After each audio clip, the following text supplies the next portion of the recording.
What's up, everyone? Welcome into DodgerHeads Live, presented by DodgerBlue.com. My name is Jeff Spiegel. I am joined by Matt Moreno. I am joined by Justin Lorber. This is breaking news edition. This might be one of the craziest moments of my entire life as a Dodger fan. The Dodgers trade for Max Scherzer. The Dodgers trade for Trea Turner. Two of the top 15, 20, 25 players in all of baseball are headed to LA. An absolutely ridiculous day. Thanks to everyone joining us on YouTube, on Facebook, on Periscope. We're here to talk. We're here to react. We're here to break it down. Justin Lorber is our prospect expert, so he's going to get us the dish on who we gave up. But, Matt, I'm going to start with you. I mean, what the heck was going through your mind when you saw the tweet from Jeff Passan? A lot of shock and surprise, and that really stemmed from, a couple hours before that, it was looking like Scherzer was heading to the Padres, which, if you kind of look back on that and break that down, it almost seemed as maybe the most likely scenario. The Dodgers obviously aren't necessarily, they can be hesitant if it comes to a rental. Yeah. We've seen it in the past, and everything was pointing to that sort of holding true again.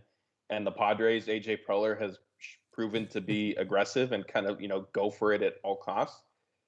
And so then to see, wait a minute, the Dodgers are not only, back in the picture for Max Scherzer, but they're also going to get Trea Turner. I mean, it made my jaw drop, really. I mean, there's really no other way to put it. Social media went crazy. Yeah, and Justin and I recorded a show that probably got posted about an hour before this, and another one that was supposed to get posted after that's 10% obsolete at this point. But Justin and I were talking through this, and I made a bunch of crazy proposals to him, a proposal for Scherzer. We didn't even get to Trea Turner, although we mentioned him. And at the time, I was like, this show might be obsolete because the rumors were the Padres and it was close and the whole deal. And then all of a sudden, everything turned. So, Justin, I'll ask you the same question. When Jeff Passan tweets and you realize that it's a done deal, that Max Scherzer and Trea Turner are coming to the Dodgers, we'll get to the prospects in a moment, but just Scherzer and Turner, you were very pro going and getting Scherzer. I imagine you were very pro going and getting Trea Turner, and we got them both. What was your reaction? I love it. I mean, it's a lot to give up, and we'll go into that. But if you can get two elite major league players, I don't know how you can pass it up, and I'm glad they didn't. Yeah, totally. I mean, I went through and looked. So some background. I looked it up from 2018 to 2021. Max Scherzer is the third best pitcher in all of baseball, according to wins above replacement on Fangraphs. 2018 to 2021, third best pitcher. Trea Turner, from the same stretch, is the 14th best the 14th best position player in all of baseball over the last 4 years. He is right behind Freddie Freeman. He's ahead of Trevor Story. He's ahead of Manny Machado, Bryce Harper, Cody Bellinger, Aaron Judge. This year, he's the sixth best position player in all of baseball, according to WAR. Let me put this in perspective. And Justin, I'll come back to you. You tell me if I'm crazy. The Dodgers, look, Mookie Betts, the Dodgers might have just added the two best players on their team.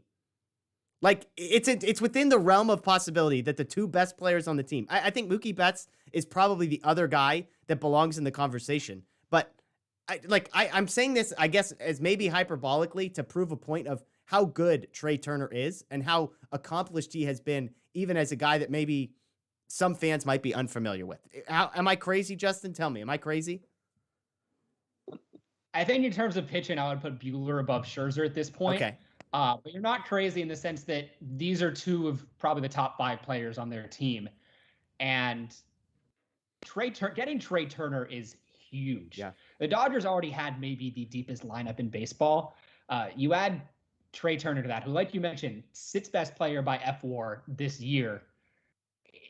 This is video game stuff. Yeah. I mean, the Dodgers are going to be able to roll out, if they can win the division, get into a postseason series, they're going to be able to roll out Buehler, Scherzer, Kershaw, and Ruiz in games 1 through 4. And there's not really another team that can match that. And offensively, there's not really another team that can match them either if everyone's healthy. Yeah, and one of the things I've been saying on a lot of our shows is, depending on how the market shakes out, if the offensive market is where there's value to be had and maybe it's a little slower, then why not just load up in that area and say, okay, our bullpen might not finish this stretch as the best bullpen in all of baseball, but we're just going to so overwhelm you from an offensive perspective. Well, the Dodgers did that.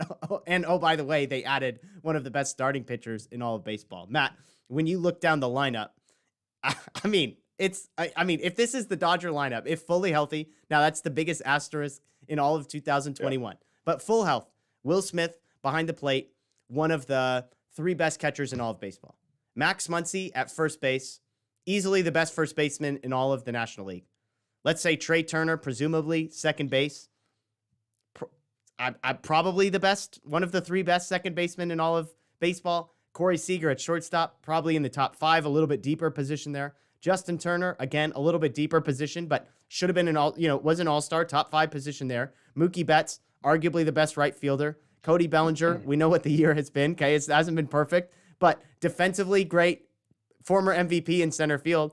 And then Chris Taylor, all-star, player of the week in left field with A.J. Pollock coming off the bench, Albert Pujols coming off the bench, Gavin Lux coming off the bench, Zach McKinstry coming off the bench.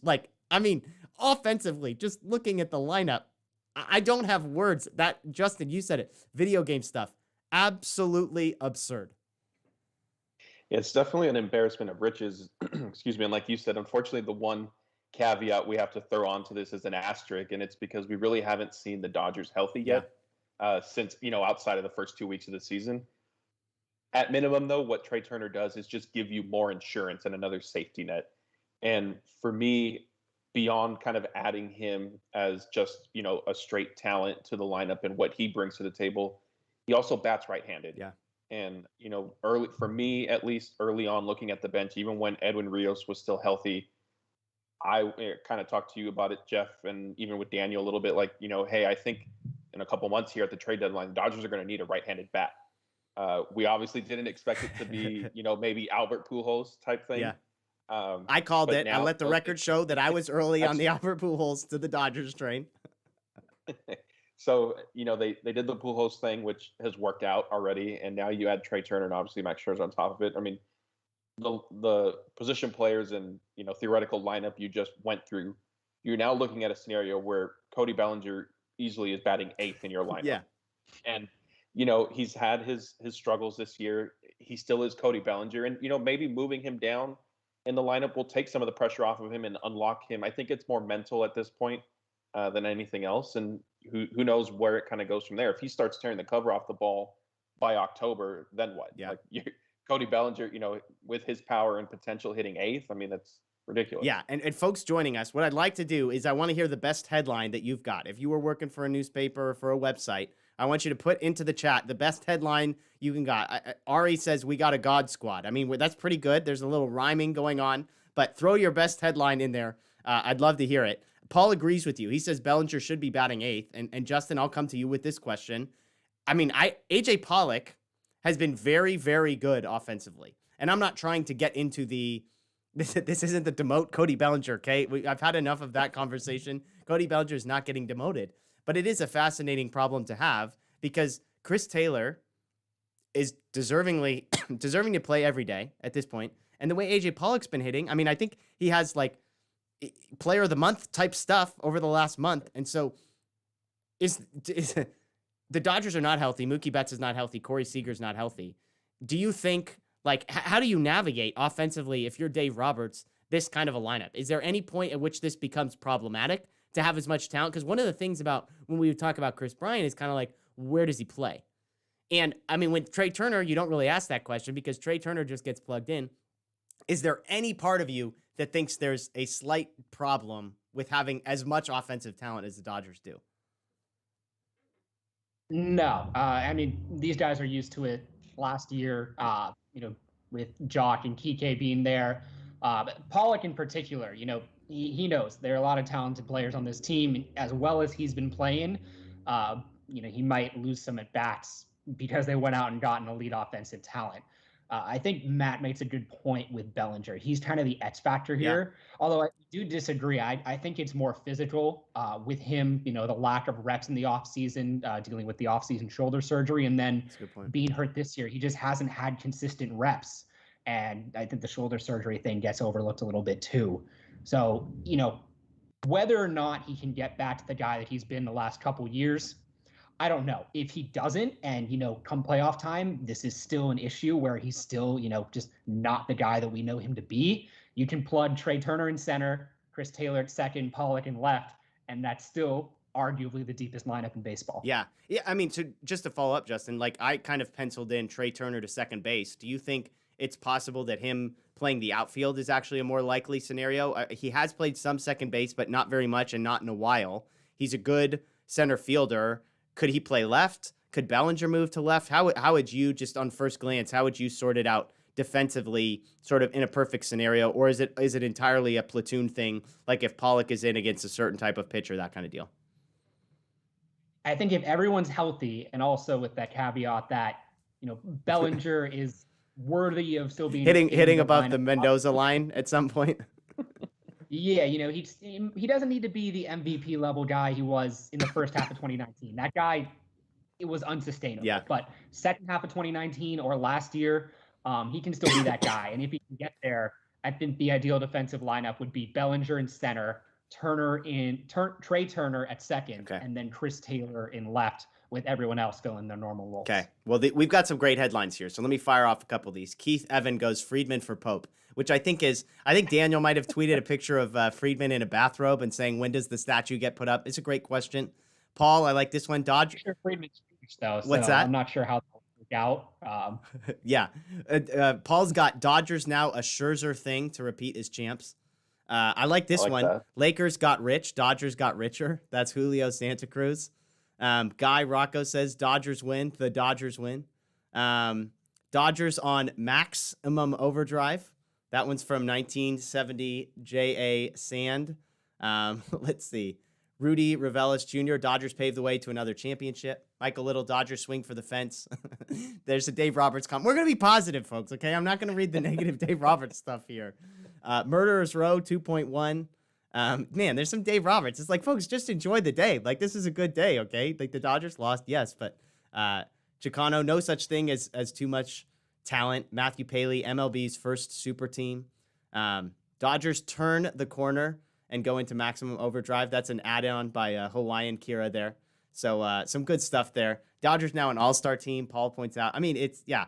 What a wild day. I mean, and so let's get the last piece of this that is interesting, and then Justin will come to you for prospect stuff. Matt, I'll ask this one to you.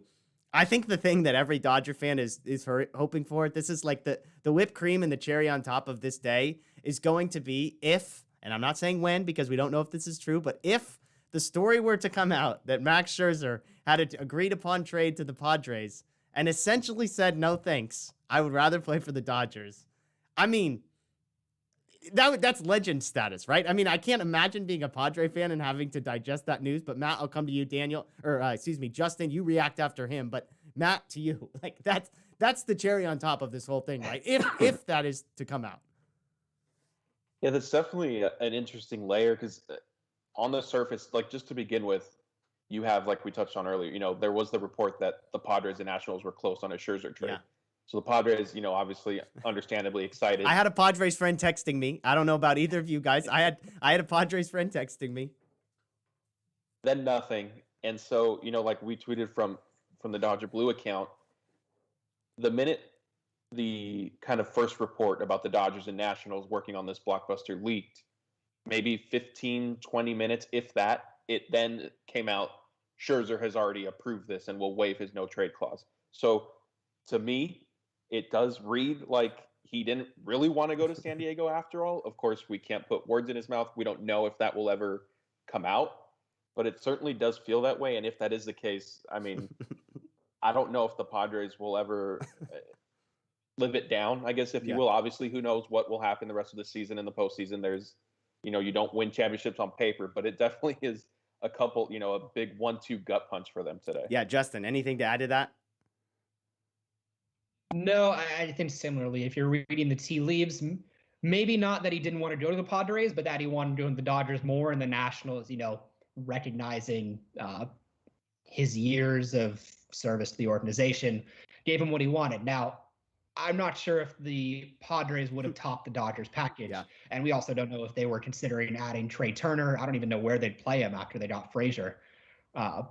But yeah, that would be best case scenario if he did end up picking LA over San Diego. Yeah, and the Turner piece I think is important because if you want to say this had nothing to do with where he wanted to go, I think if you're the Nationals and you do get a bigger package that also includes sending Trea Turner. Trea Turner was not mentioned at all in any of the Padres talk as Justin points out, Adam Frazier already added there, obviously Tatis and Machado. So, Trent Grisham in center. You're kind of limited in where you can play him, whereas the Dodgers did have an opening at second base, and then the versatility of guys like Muncy and Taylor, etc. So, Justin, let's get to the prospect cost. The headliner here, Keibert Ruiz, Josiah Gray, and then a couple of middling prospects were added as well. You can fill us in on all that. I will tell one funny story, which is that Justin and I recorded an episode of Dodger Heads about 30 minutes before this trade. We recorded two. One was a trade deadline primer. The other was going to be Justin's mid-season prospect update.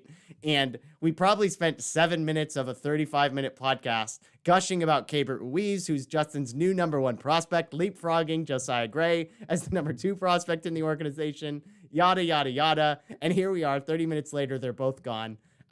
So talk to me about your perspective from a value standpoint of the trade that the Dodgers made, as well as maybe give us some details on guys number 3 and 4 that were included in this package. Yeah, so Ruiz and Gray, I would assume that most people watching this know who they are. Ruiz is a really unique talent in that what he's been able to do offensively as a catcher and at the ages he's done it, throughout the minor leagues, really, really special. His strikeout to walk ratio has been truly elite, and that's not just this year. That's been every year of his minor league career. He has elite contact skills, and it was kind of just waiting for the power to come.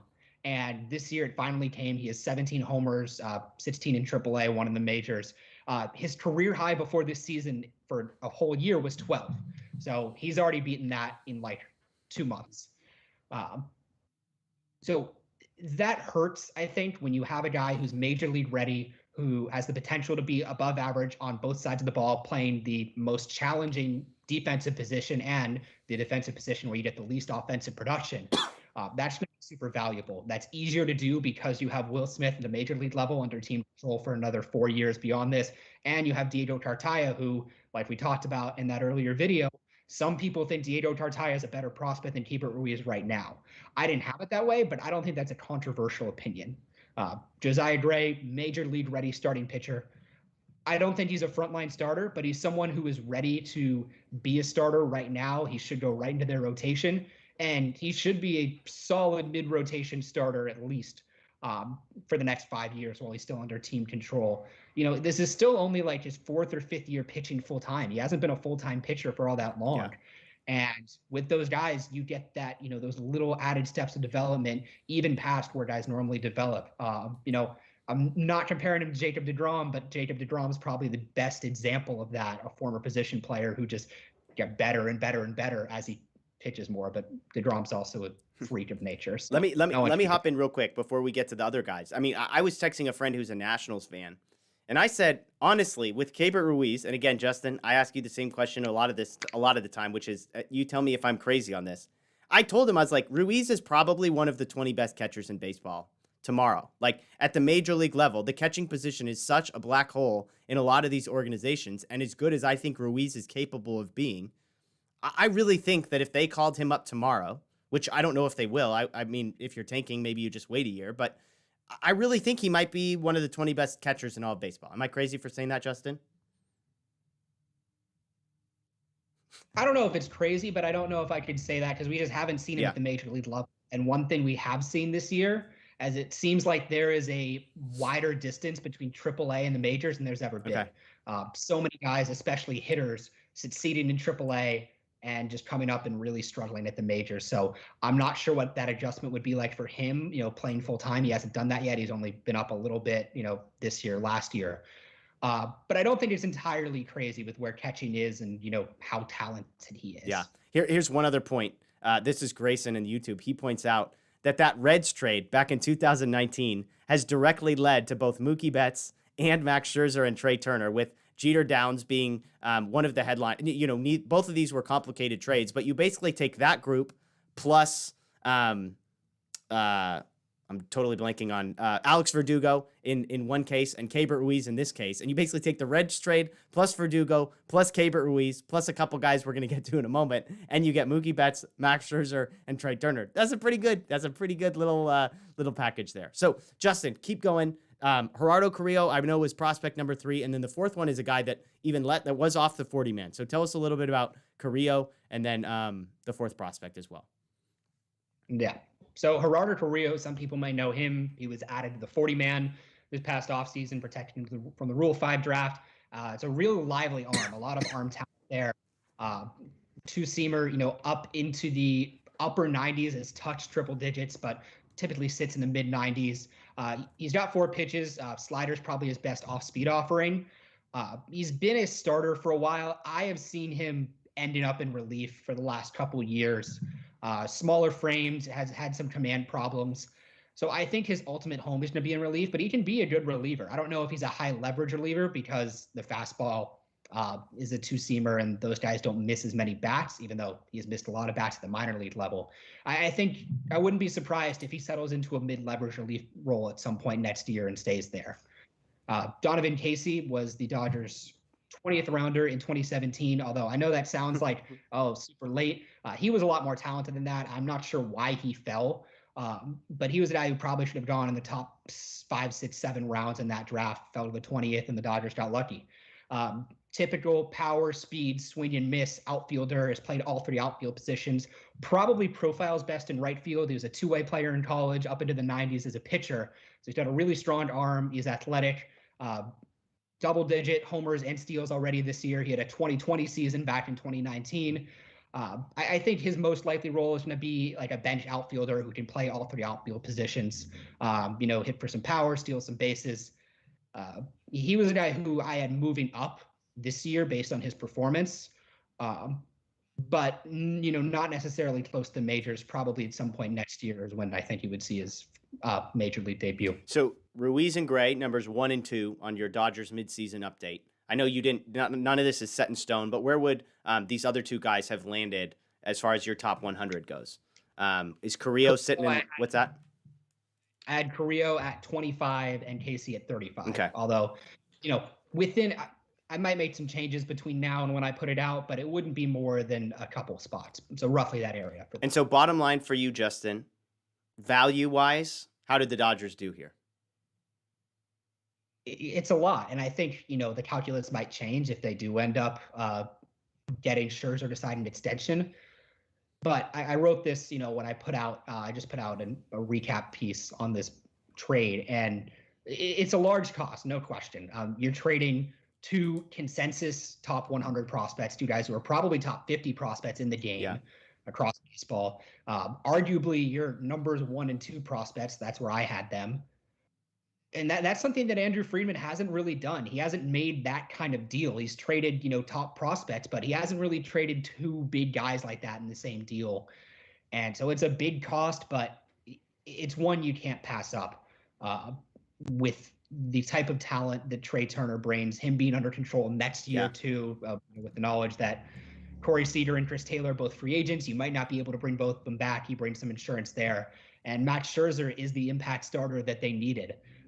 We talked about this on the show earlier. I thought they needed an impact starter, and especially considering that if they didn't get Scherzer, there's a good chance he was going to San Diego or San Francisco. Yep. So you not only get him, but you keep him away from the teams that you're fighting against to avoid that wild card game. Yeah. Yeah. And I mean, you look at the cost, right? Like, to quote my friend Daniel, no offense to Gerardo Carrillo and Donovan Casey, but those guys aren't really factoring in to the cost here because we're talking about guys that, look, if we're being honest, I mean, Justin, to be fair, we did a whole segment on that show about outfielders, and Donovan Casey's name did not come up. Like, you have 6 or 7 outfielders within the organization that you feel quite a bit better about than him. So it's not to say that Carrillo and Casey won't be solid Major League Baseball players, but I think it goes to show the type of depth that we're talking about within the Dodgers organization. When they're playing at the level that they are, the bar to get into the major leagues is much higher in the Dodgers organization. So when you look at, if you look at it on a more simplified level of Gray and Ruiz for Turner and Scherzer, I think if any of us said, hey, would you trade Keibert, Ruiz, or Josiah Gray straight up for Max Scherzer, we would have all said no.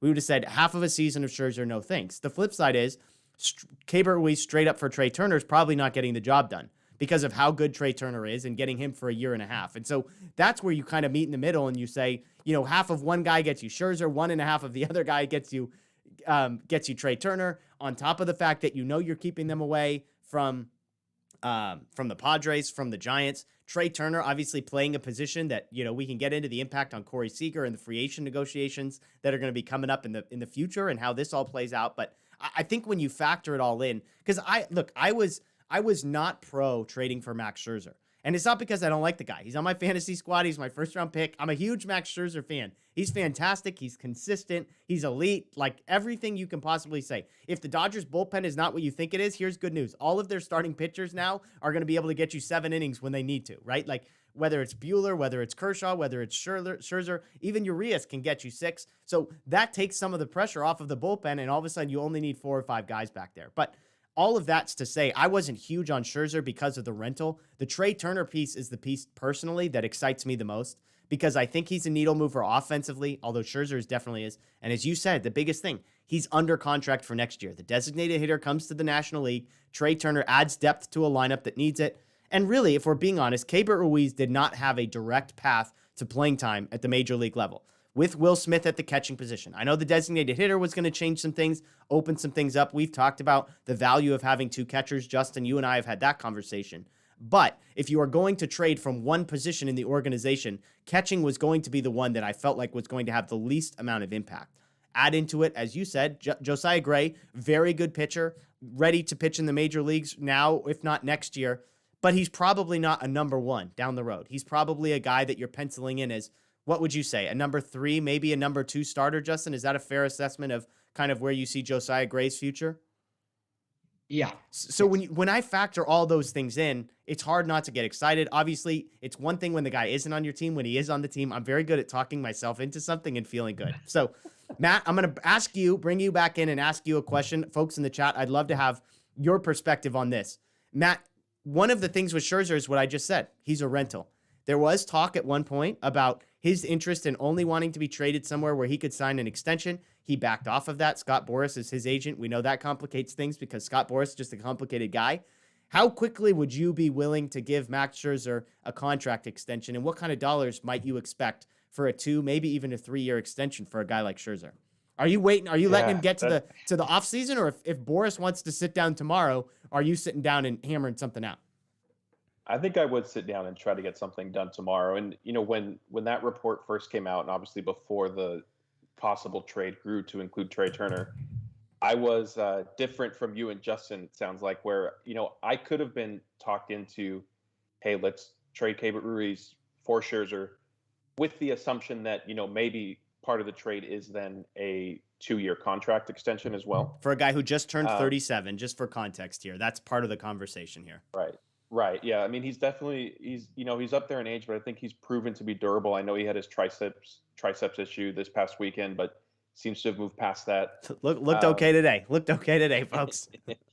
So, I would have done, and some of my thinking with that is, and my question was going to be, had Scherzer ended up getting traded to the Padres, is okay, like, what is your plan with Keibert Ruiz? And I don't want to detract from your question about the contract extension, but what I was going to ask is, okay, what's the plan for Keibert Ruiz? Because he doesn't, like you said, there isn't a clear spot for him on the major league roster.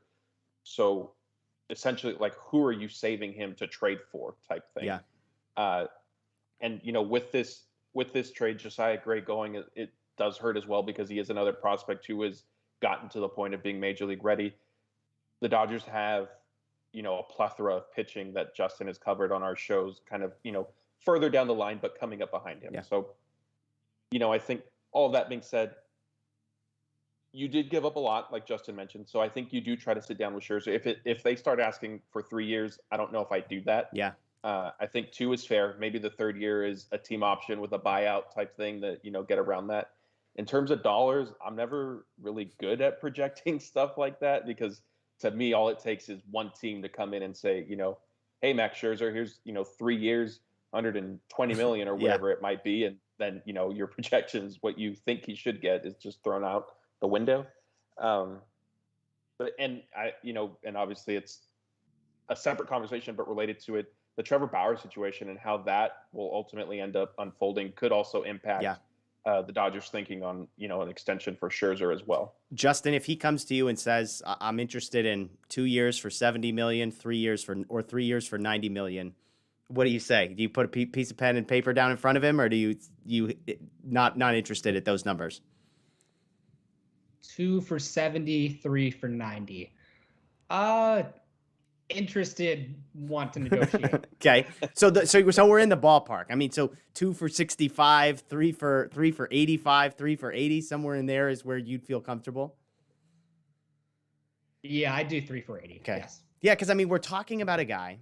He's 37, but like the velocity is still there. Like the metrics are still there, and we've seen with Kershaw, right? We've seen Kershaw have to go from a place of less reliant on his velocity and more reliant on pitching.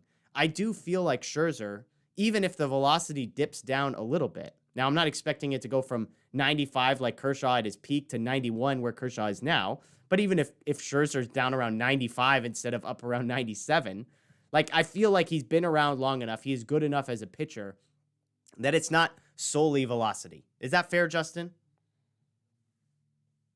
Yeah, I mean, his stuff is still the same as it was when he first signed with the Nationals, and that's the impressive part. But he's a good enough pitcher to be able to survive on a slight decrease. And, I don't know what that would look like. For example, Justin Verlander, before he got hurt, still had the same stuff that he had his whole career. In the 2019 World Series, he was great.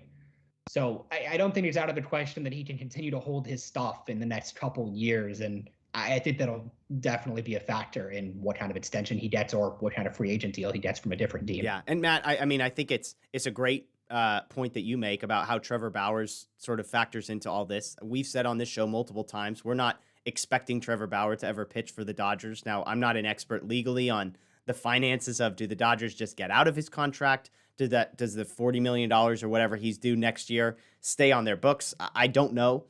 So we're not going to pretend to know any of that.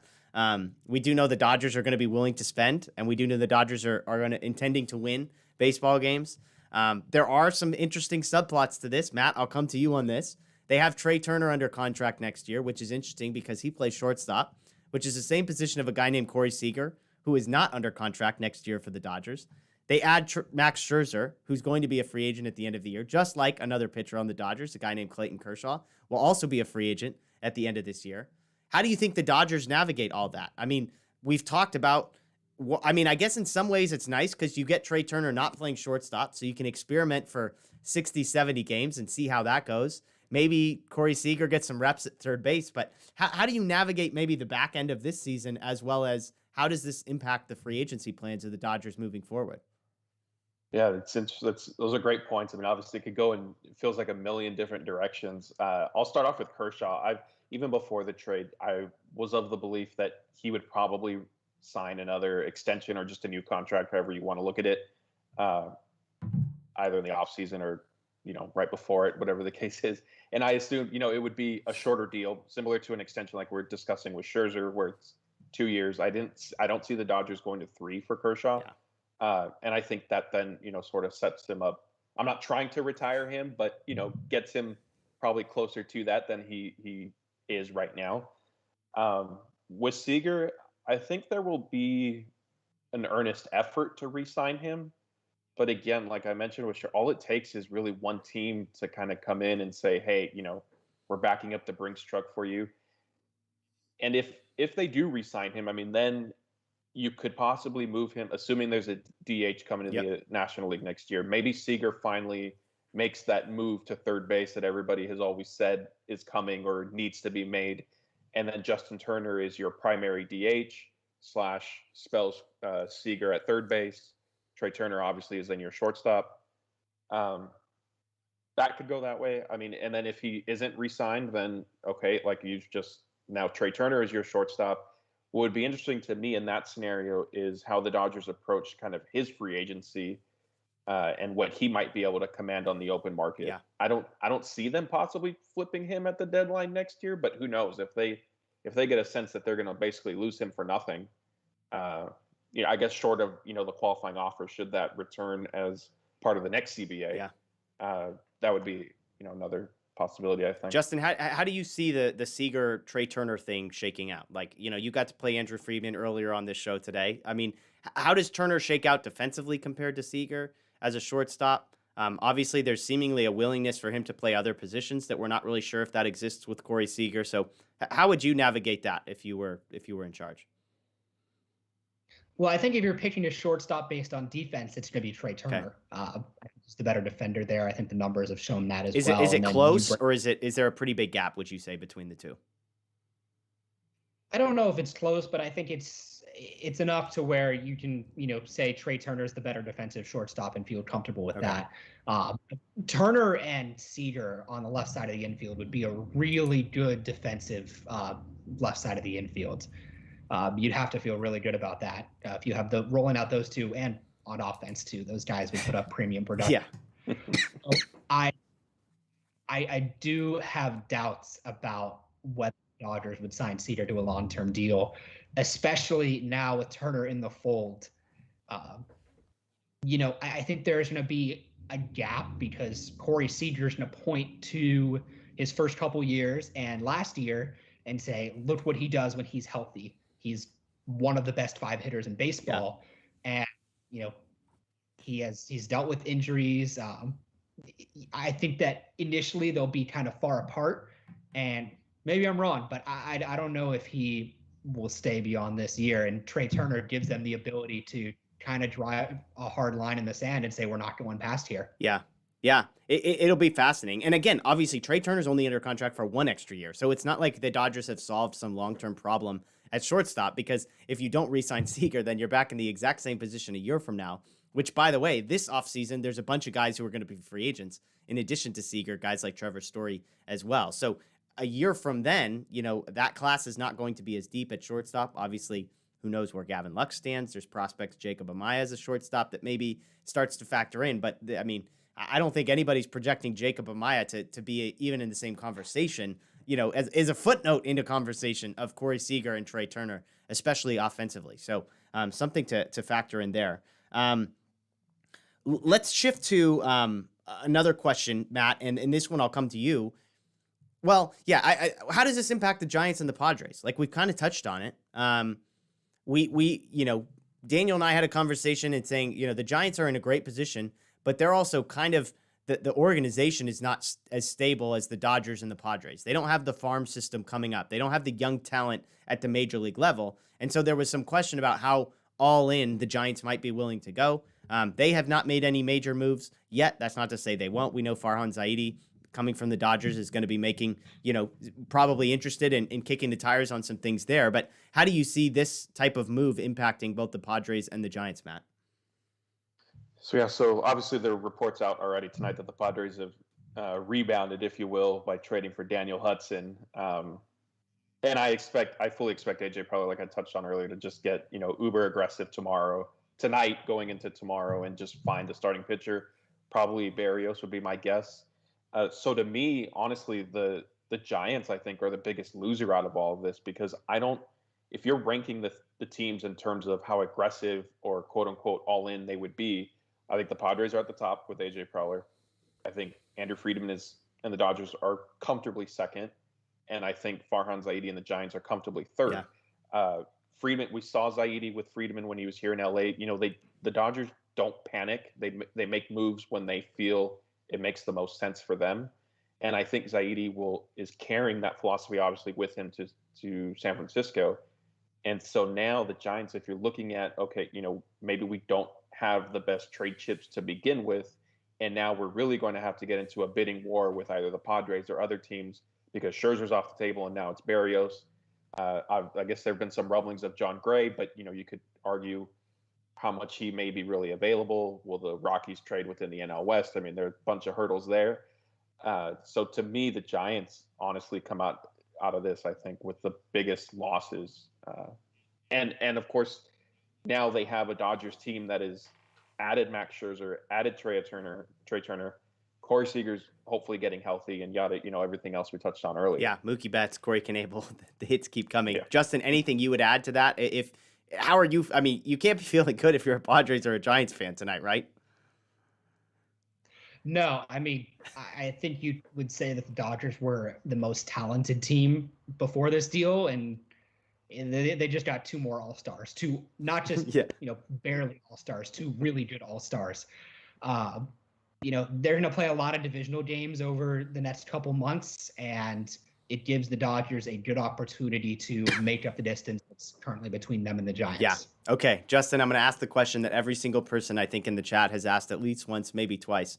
Are the Dodgers done? Do you just go all in and go add Craig Kimbrel now, or what do you do if you're the Dodgers? I don't think they're going to go out and get a Craig Kimbrel. Maybe I'm wrong. Maybe they're already over the third luxury tax threshold. So at this point, any additional money they spend is just burning Mark Walter's money, which I might burn away. Not my money. So maybe they would. We talked about this, I think earlier. Ian Kennedy is a guy that I like, relatively cheap. I think cheap in acquisition costs, and he's only making $2 million this year.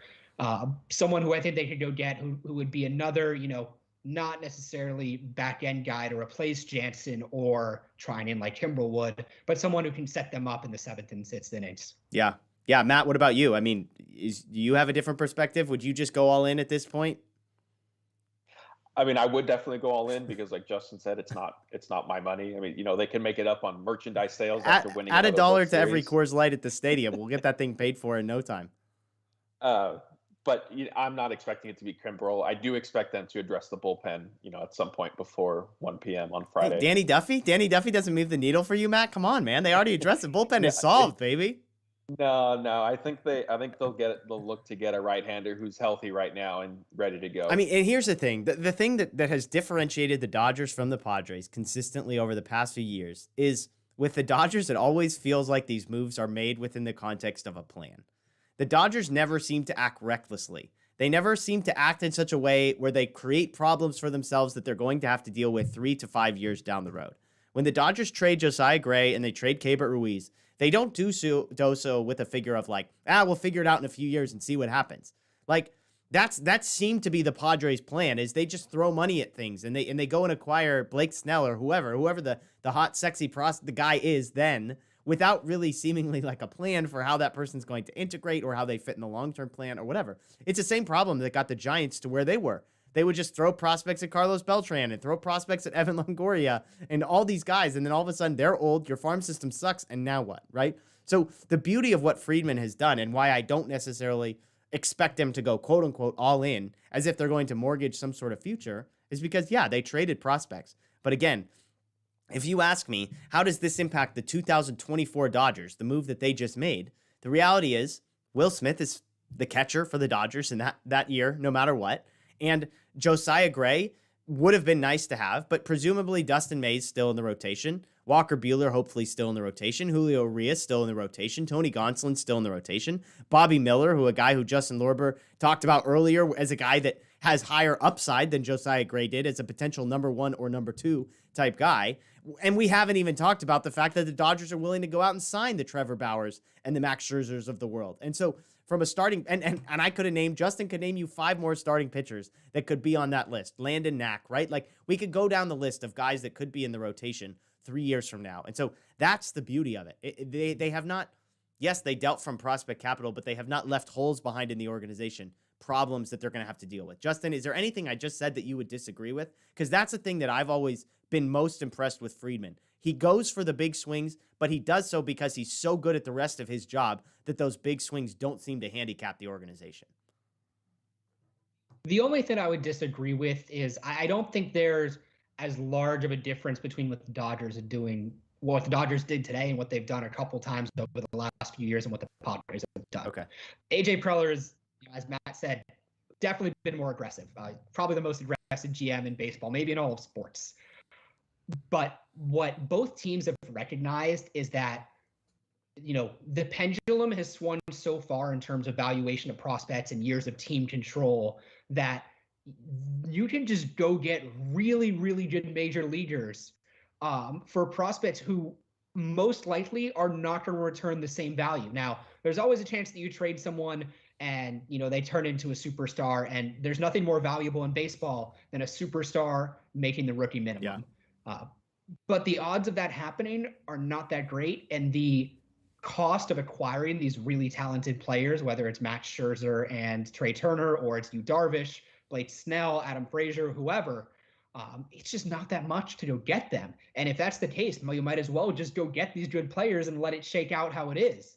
But that's something that both teams have realized. The Padres have been a little more aggressive there, but both teams have capitalized on this, and they've done it while, for the most part, retaining a lot of their high impact prospects. The Padres have kept some of their really talented guys like CJ Abrams and Mackenzie Gore. This is really the first time the Dodgers have dealt from the top of their system, and they still have plenty of talented guys left. Yeah, absolutely. Well, and I think, sorry, Jeff, just to kind of add on to that really quick, one thing that Andrew Friedman has always stressed is being nimble and flexible. And that has obviously played out with the roster construction and, a Chris Taylor and a Kike Hernandez in the past and all that. But I think now we just saw it play out in a trade form where he hasn't really touched the top of the farm system in years past, like you recapped on the show tonight. He did it tonight for this trade because the Dodgers have a Will Smith, they have a Diego Cartaya, they have a Bobby Miller or Ryan Pepio behind Josiah Gray. So Friedman he takes a lot of criticism for being, a quote unquote prospect hugger. But really, if you look at his transactions, that hasn't been the case. Absolutely. Let's do this. We got about 10 minutes left before we hit the hour mark and call it a night. If people have questions on Facebook or on YouTube, we do see all those questions.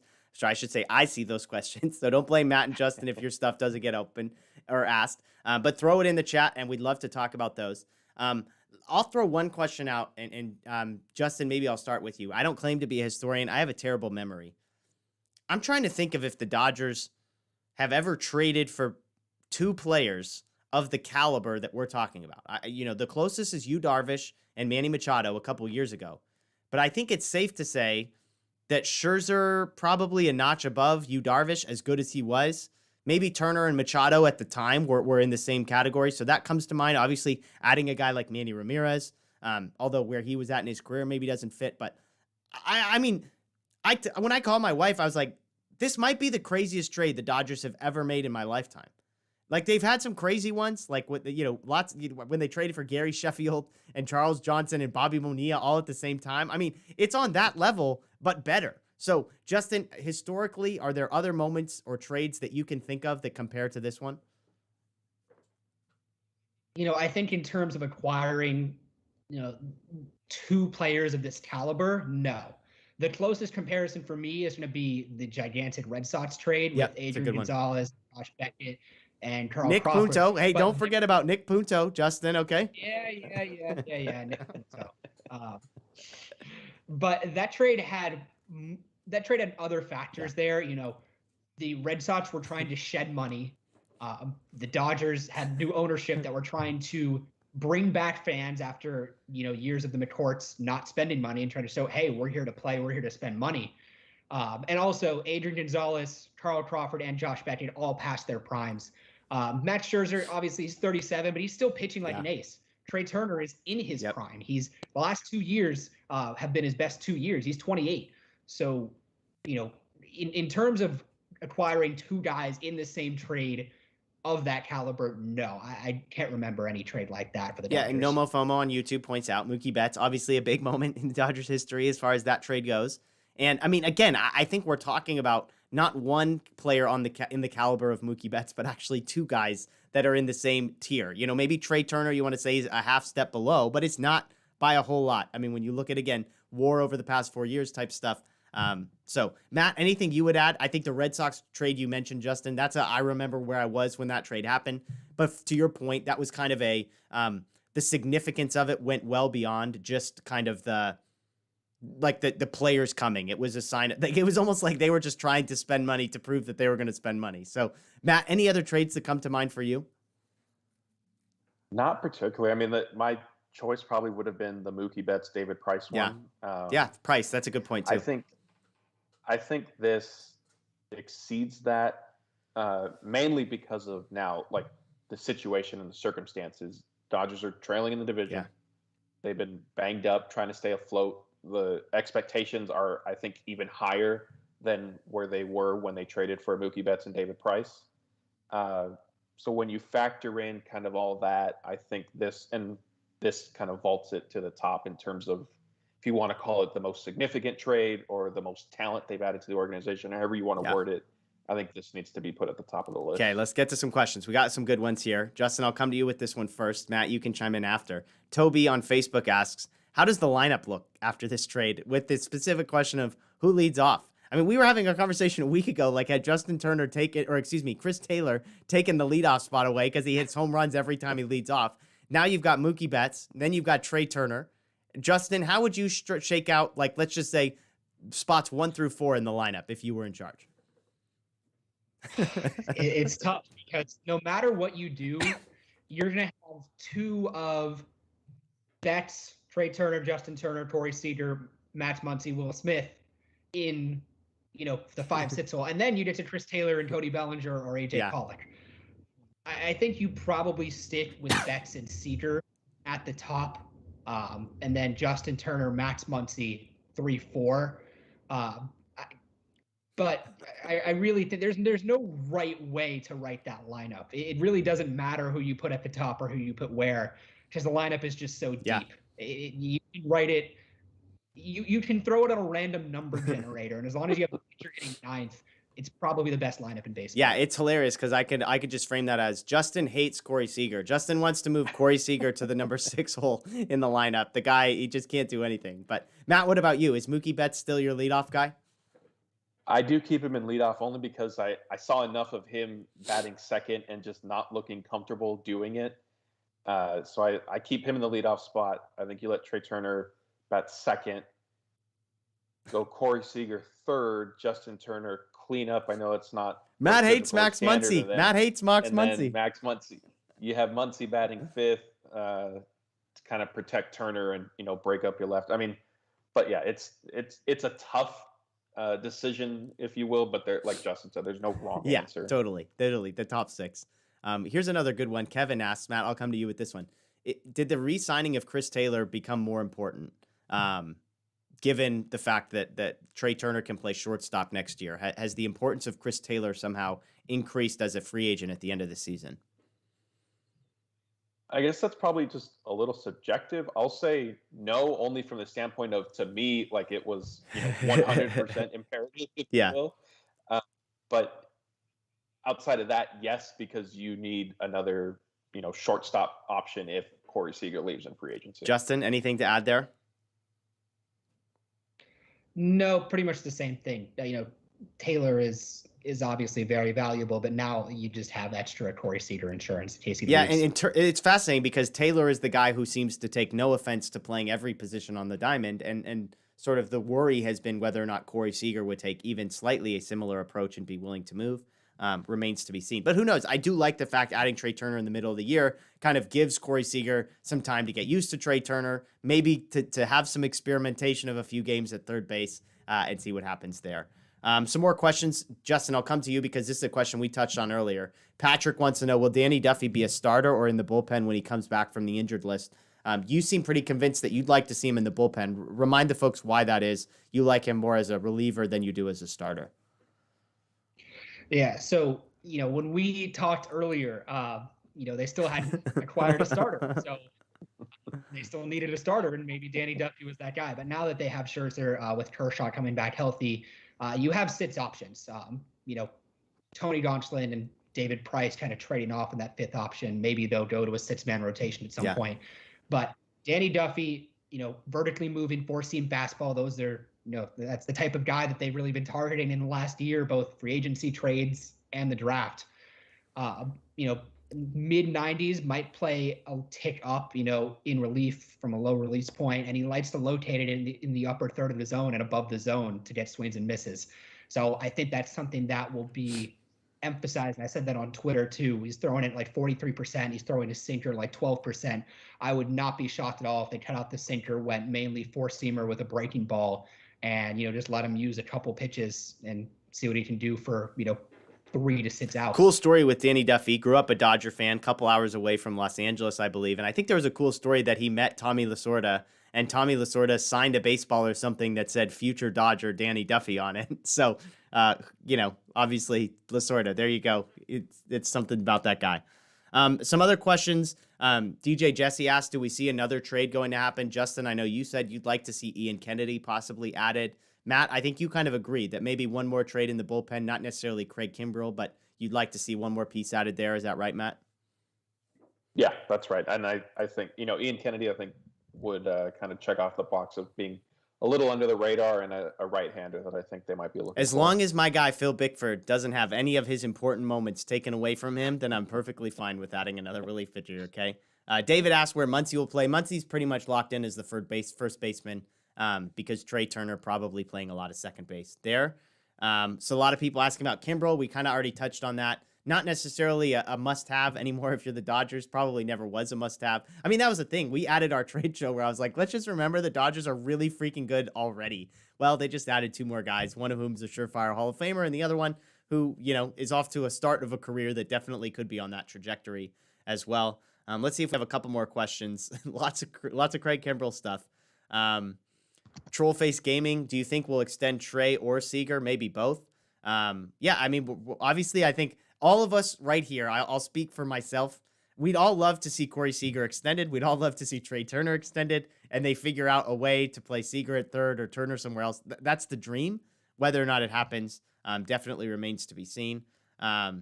Did they discuss the fate of Matt Beatty? Matt Beatty has not come up yet tonight, believe it or not. Unfortunately for Matt Beatty, we're starting to run out of bench spots, and I'm just saying Matt Beatty might be on the outside looking in if you're comparing him to guys like McKinstry, even Gavin Lux, Albert Pujols, obviously. Austin Barnes still getting a spot. When Keibert was scratched, I was like, man, Austin Barnes, there he goes. Keibert's getting the call up to the majors, and Austin Barnes is on its way out. But unfortunately, I guess they preferred Keibert Ruiz to Austin Barnes here. So let's see if we have a couple more questions. If not, I have one for you guys. Okay, you go for it. Okay. Getting ahead of ourselves a little bit, but game 1 of the NLDS, who's your starter? Buehler. Walker Buehler. Yeah. Really? Okay. This was my thing, excuse me. This was my thing with trading for Scherzer in a position of, what if we end up in the wild card game? And my argument was you wouldn't even use him in the wild card game because Buehler is your big game pitcher. Now, obviously, the thing is, if you end up in the wild card game, it's very possible that game 162 is an important game, and so maybe you need Buehler in 162 and then Scherzer in 163. So it opens up your possibilities. Justin, you and Daniel both made the point of it also sets up your rotation, that if you do have to play in that game and you do end up winning it, then you have Max Scherzer pitching game 1 as if nothing ever changed in your rotation. So, yeah, it's an easy one for me. Matt, would you go for Scherzer? I think I would lean Scherzer. Okay, so Matt hates Max Muncy and Walker Buehler, confirmed tonight. I look forward to the website comments in the morning. Perfect. Let's see. Man, we got lots of chat. Sorry to those that did not get your question answered. Hey, if you guys didn't get an answer on the show, tag the Twitter account and we'll answer some on there after. Yeah. Okay, this will be a good one. Jorge Endara on YouTube asks, potential trade package for Ian Kennedy. Justin, we kind of touched on this earlier. Not expensive. I mean, he's an expiring guy. The financial cost is low. He's on a bad team, so they need to trade him. I mean, we're talking about a guy sort of in the Carrillo type mold. Is that a fair sort of package? Yeah, I'm trying to think of what the Cubs got for Andrew Chafin, because I feel like that would be a pretty good comparison. Or Tepera, right? He was another guy that they traded as well. I think that I just wrote Andrew Tepera. Sorry, I jinxed you there. No, Greg Dykman and Minor Kennedy would get Tepera. I think you would get more in a trade for Kennedy, selling Kennedy, than you would get for Tepera. Let's see, who'd they get here? Dykman. Yeah, I'm trying to, I'm just looking at the trade rumors. MLB ready prospect enjoying a strong AAA. Sounds like almost like a Zach Rex type guy. Yeah, I think that would be like if you're making a comparison with the Chafin trade, that'd be like Zach Rex and 21-year-old pitcher that has tossed 14 innings for low A, and they haven't been good innings. Yeah, that's just a lot of arm. He's into the high 90s, so they're hoping that maybe he turns out to be a reliever and does something. So with that, the Dodgers have a number of relief prospect types, AA, high A, low A, even in the complex league that they could throw in there. So probably not a whole lot of cost there, but that's something that could make him, really valued on the market because he's not super expensive relative to a Craig Kimbrel, and he's only making $2 million this year. So any team can afford to go get him. Yeah. What do you think it would take for the Dodgers to get Kimbrel? Since we've obviously got a lot of questions about him tonight.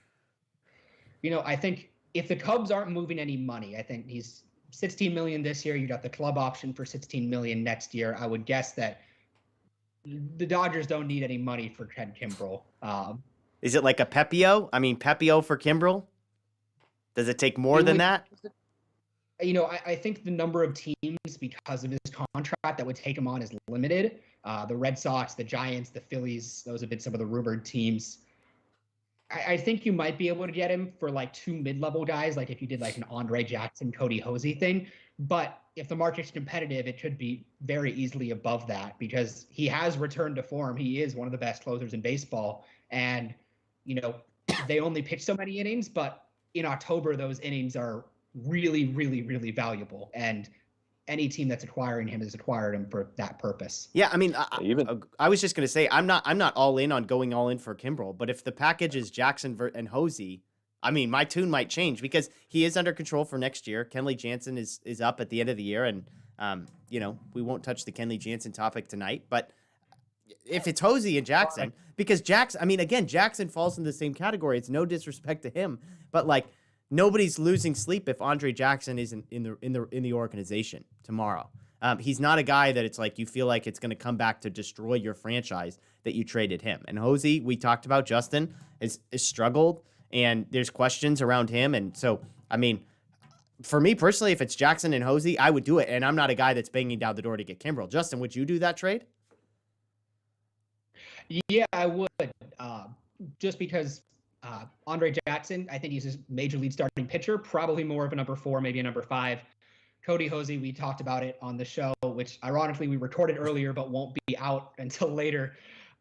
He's been injured. He's been banged up. Not really much of a track record of minor league performance, and he's already 24. So he still has that first round pedigree, but you wonder what the value is. And I think it would vary pretty widely from team to team. Yeah.